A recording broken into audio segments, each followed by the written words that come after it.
Warning, this video is intended for adult collectors. It contains plastic collectibles, questionable opinions, and the guy that won't leave Scott McNeil alone. You have been warned. This is Random Review.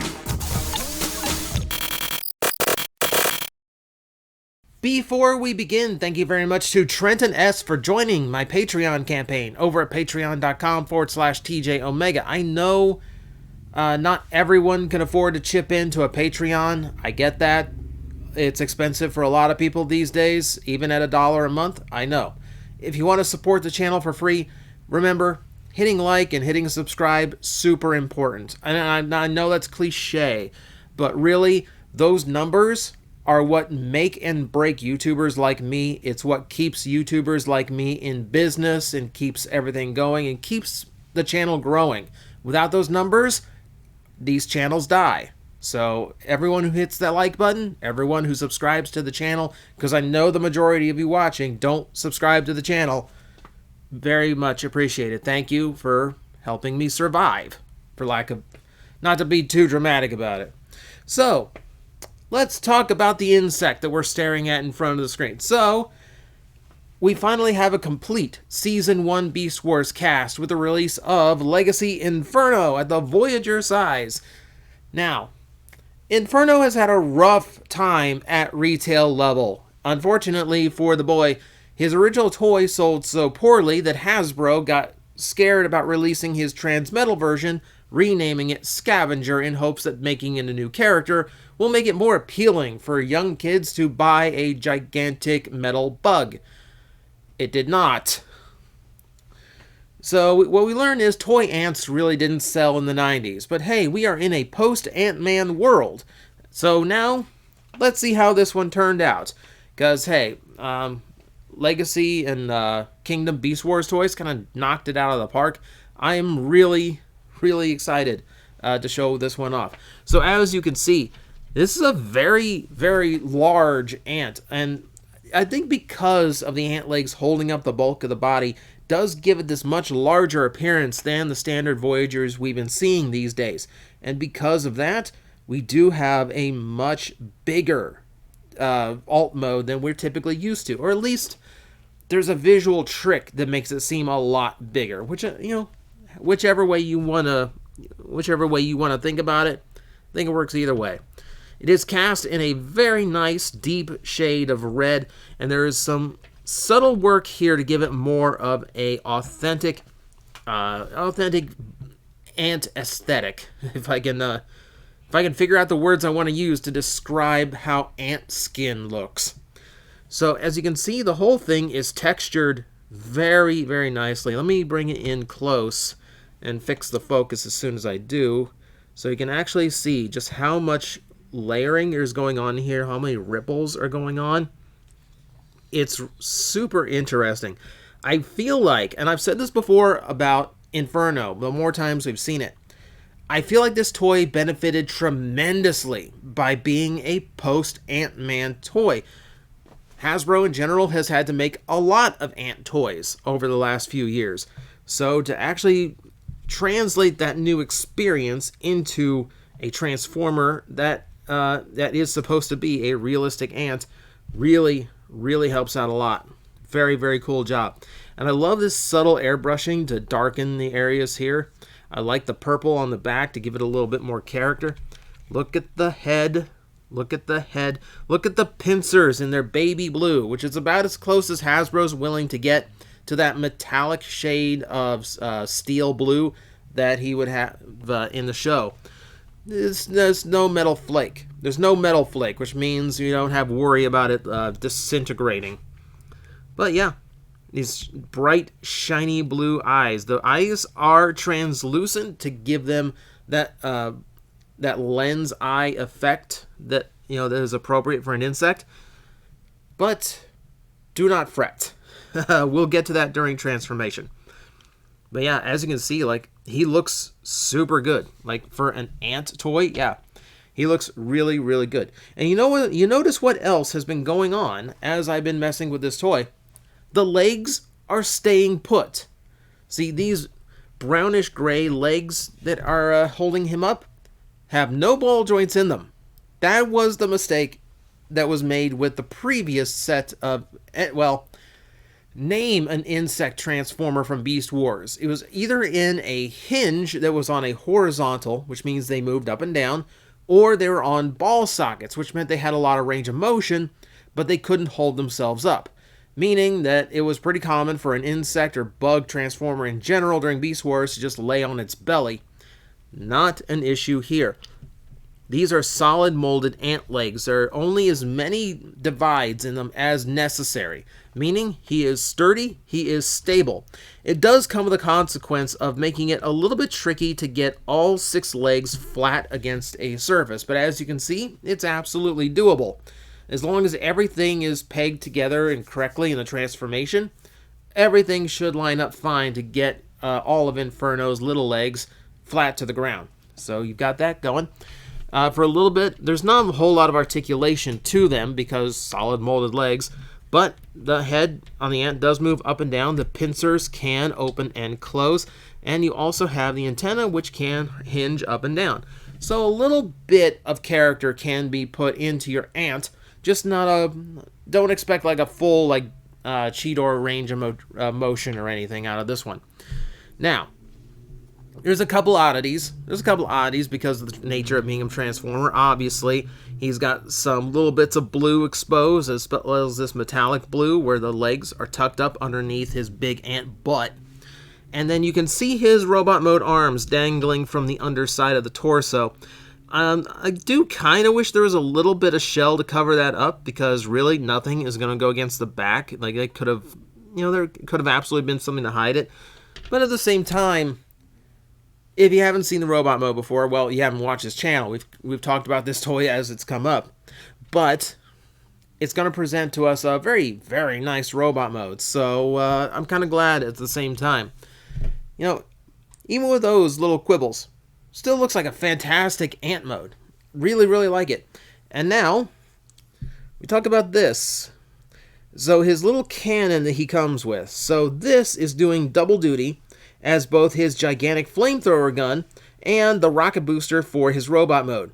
And it's a nice piece. It's entirely cast in translucent red and then painted over, which is not a concern for me, because the only way it's going to deal any kind of stress is if you use these 5mm pegs on the side or on the front to attach things into them long term. That might cause a few fractures over time. However, if you're just using it as a static weapon, it's really no problem at all. He cannot store it in the beast mode, so you have to have it mounted to his back in order to do anything with it in this mode, which looks silly when a car does it, looks a little bit sillier when an ant does it. It's almost like the shark with laser beam on his head meme from Austin Powers, that kind of aesthetic to it. But you know what? If you grew up in the 90s like I did, you've got maniacal scientists putting weaponry on ants all the time, so it's not terribly unfamiliar to you.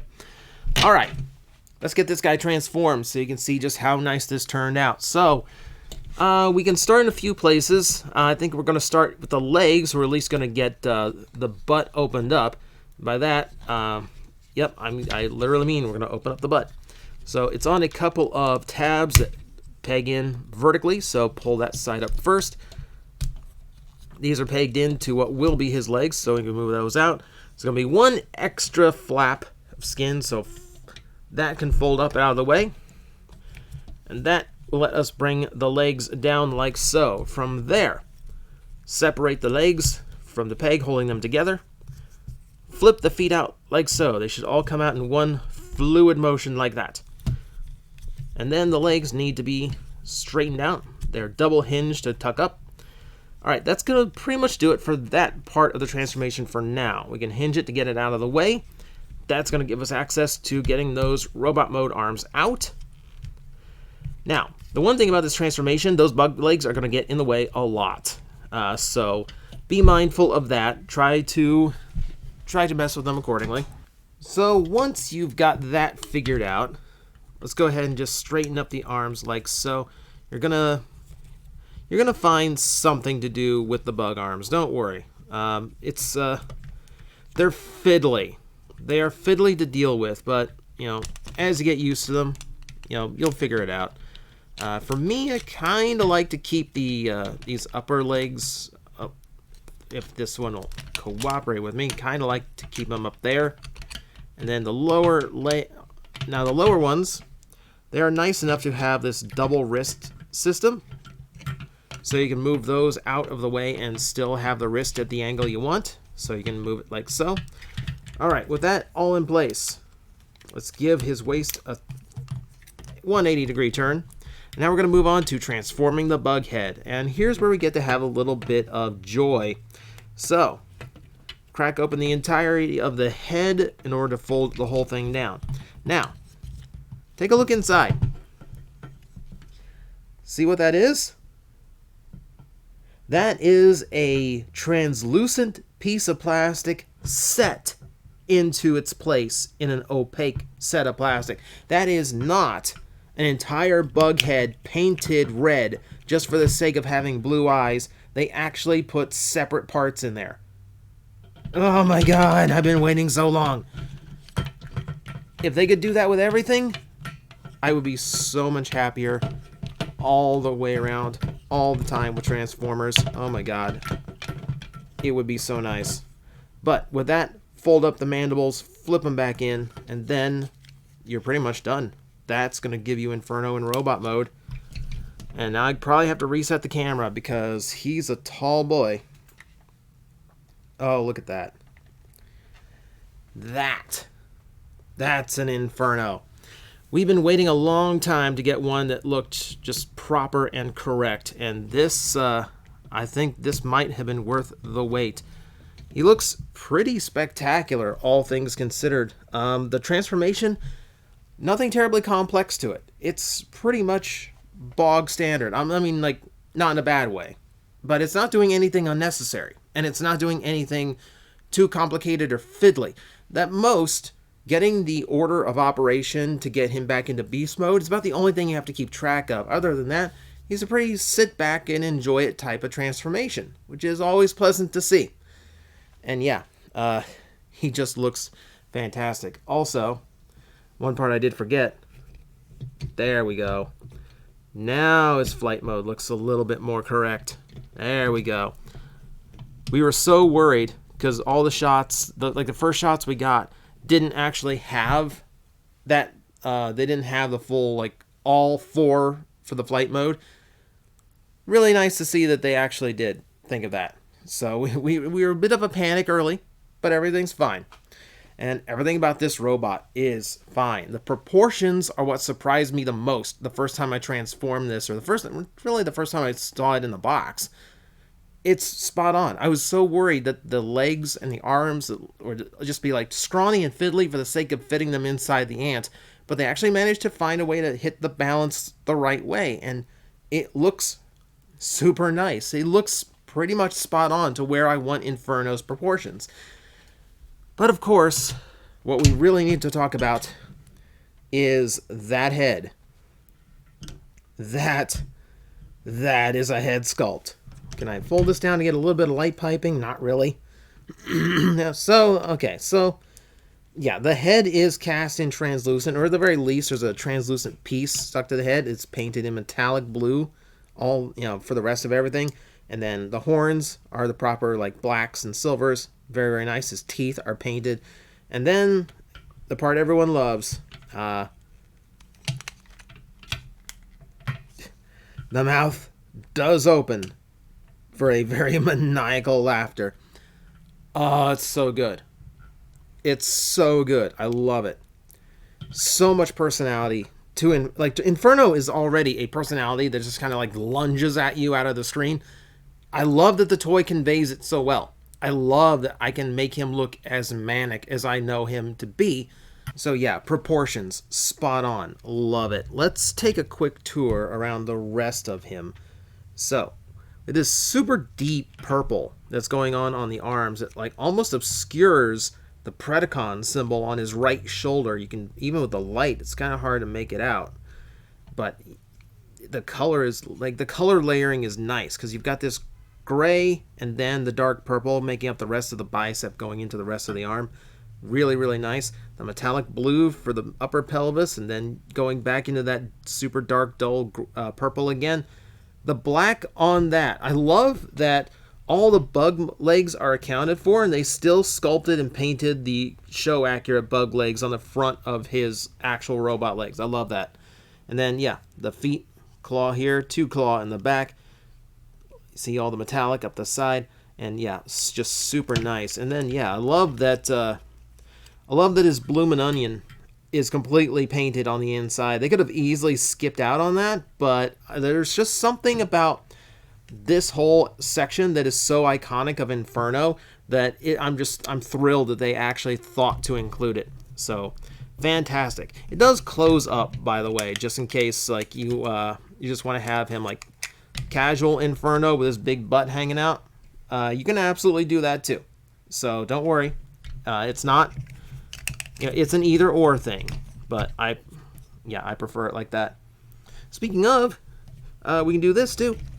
Like, it actually does rotate around. It's on a bunch of, it's a bunch of hinges on one swivel, but it does work. You can actually spin it. No motor this time, but you know what? I don't need it. That's still cool. That's still fun. All right, so before we bring the gun back, let's show off the articulation on this guy. Keep in mind, like, he's got that bug leg problem that a lot of these Beast Wars characters had, so the articulation does get hindered once in a while. Luckily, most of this can hinge out of the way, so you're okay. Head, as we saw, a little bit of up and down, but mostly all 360-degree motion for the head. Shoulders are universal in a weird, like, 2 style of swivel kind of way. Biceps do have a full 360-degree rotation in them. Double jointed elbows, great to see. Wrists articulate as well. They come down to the waist, full rotation all the way around. The rear section does not get in the way. Universal hips work absolutely fine. Thigh swivel, 360 degrees.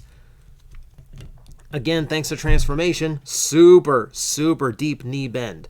You got the ankle tilt is here. You get a little bit of forward and back. You get a little bit of like backward motion too if you really want it. Tons of articulation in this guy. Love to see it. And it all feels really solid. This is again where I was kind of concerned. I was worried that the spindly nature that he might have to take on was going to get in the way, but no. He works great. Everything feels nice and solid. I've had a little bit of QC issue lately with Legacy, but this, chef's kiss, works perfectly. And then, yes, we can bring in his actual weapon, which we can mount it in the back, and that will complete the look of his flight mode, his thruster. However, I think I'm just going to put it into his hand, because Inferno just isn't Inferno without a giant flamethrower gun in his hand.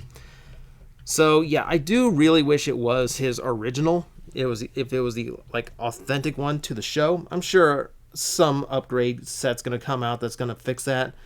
No doubt whatsoever. However, the one issue I will take with the gun for what it is the fact that with 4 of these 5mm in the front, I can't really have like a nice looking flame coming out of it. It's always going to be off center. And there aren't any like little flames just look like a lighter coming out of Inferno, which that's not Inferno. Inferno is giant jet of flame. I can't really have that, so that's what I need from an upgrade kit. I need his proper weapon, and I need a proper effect part that just looks like a flame jet instead of like this that would be like off center if I did it. But that is a super minor quibble to what is otherwise a fantastic figure. So, that is Inferno. Finally, a very, very nice update to the original. Does not have any of the stability or weight issues of the original toy, and feels very nice and solid in construction. And yes, the accuracy to him, at least as far as like in my memory, the accuracy is really, really nice. And it is fantastic that we actually have a complete cast of Season 1 Beast Wars, with rumor of more on the way. So, long live the Beast Wars, and if you can find Inferno on your toy shelf, please pick him up with all faith. They absolutely nailed this one. Buy it. For the royalty. Guys, I am facing the most powerful enemy any YouTuber can face, the algorithm, and I need your help to defeat him. Hit the like button, hit the subscribe button, hit the notification bell, and leave a comment. Every time you do, we attack that algorithm and we drive it back until it can no longer defeat this channel. Thank you very much.